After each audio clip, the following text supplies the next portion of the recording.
Johnny Mac, it's all you.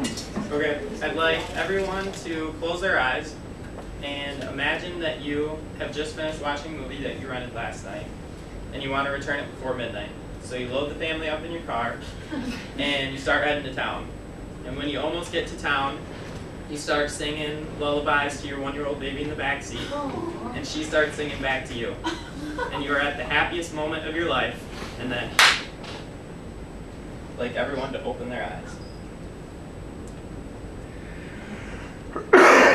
This is my sister Tiffany, and Tiffany was killed in a drunk driving accident. She was 1 year old, and the dress that you see her in right now, she was supposed to wear at my aunt's wedding, and it was the dress she was buried in.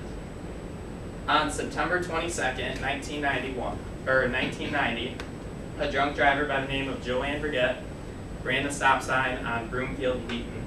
She hit the side of my parents' car, right where my mom was sitting, and my sister was ejected from the car and found in the field a couple of feet from her car seat.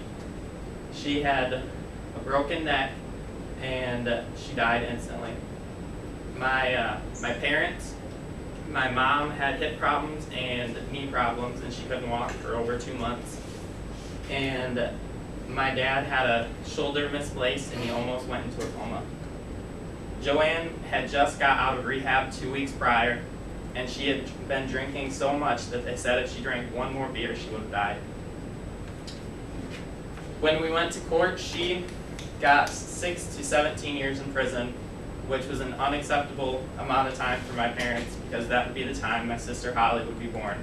At the time of my accident, my mom was 5 months pregnant.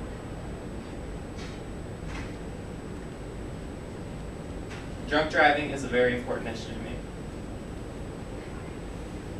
Today I'd like to talk to you about the consequences of drinking and driving, and how important it is to have a designated driver, and what you can do to fight against drunk driving.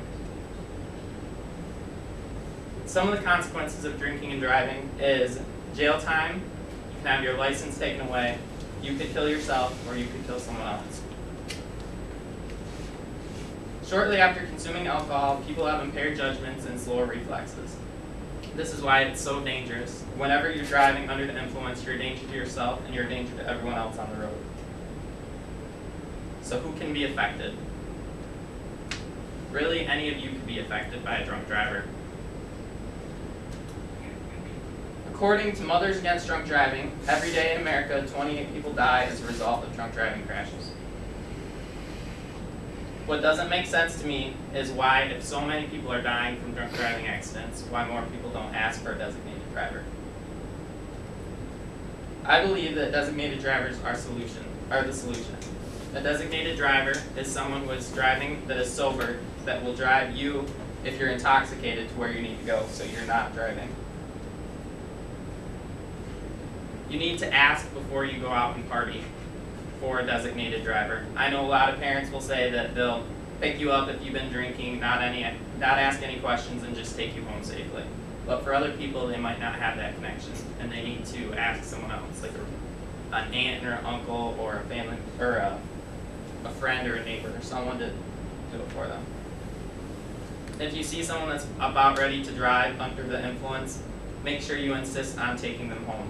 It could be saving their life, or it could be saving someone else's. So what else can you do to fight against drunk driving? It would be my hope that you would decide today that you would not drink and drive, and that you honor that decision in the future, because it could be saving someone that is important to you or important to someone else.